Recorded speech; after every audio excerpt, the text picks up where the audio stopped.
বৃষ্টি মাথায় নিয়ে আমরা চলে গেলাম মানে বৃষ্টি নিয়ে যাওয়ার জন্য। তো বেরিয়ে পড়েছি, এত বৃষ্টি হচ্ছে এখানে, বাসও আসছে না। তারপরে আমাদের এখানে নদীর জল, এত জল, আর কিছু জল ছাড়লেই তো বন্যা হয়ে যাবে, মানে এত জল এখানে দেখতেই পাচ্ছ।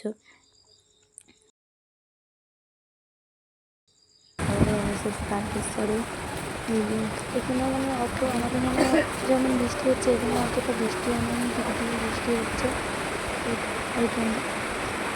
তো ফাইনালি আমরা ট্রেনে বসে পড়েছি, ট্রেনও ছেড়ে দিয়েছে, তো যাচ্ছি।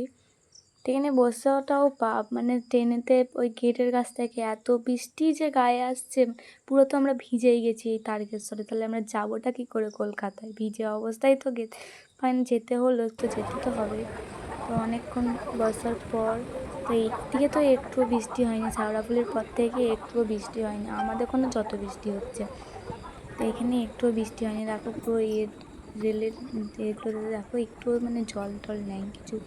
তো অনেক কষ্টের পর হাওড়া ঢুকে গেছি, এখানে হাওড়া থেকে নিচে নেমে হাঁটছি। তো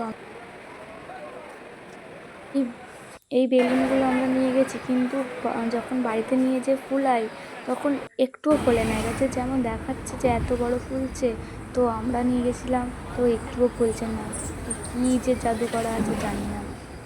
তারপরে বাসে চেপে পড়েছি, যে এখানেও গঙ্গার জল দেখো, তো অতটা বোঝা যাচ্ছে না। তো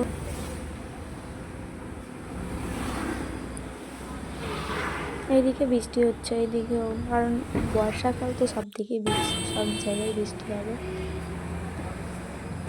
বাসেতেও সিট পাচ্ছিলাম না, দাঁড়িয়ে যেতে হয়েছিল। তাতেও আমার বোন ক্যামেরা করতে ছাড়েনি হাওড়ার ব্রিজের।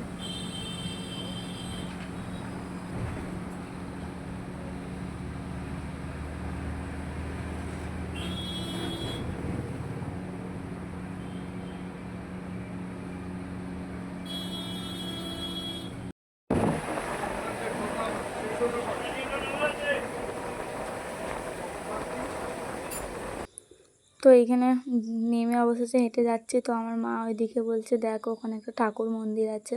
তো আমি গেলাম ওই দিকটা করে ঠাকুর মন্দির, ঠাকুরটা দেখতে। তারাপীঠের মতন একটা দারুণ ঠাকুর আছে, কি সুন্দর দেখতে।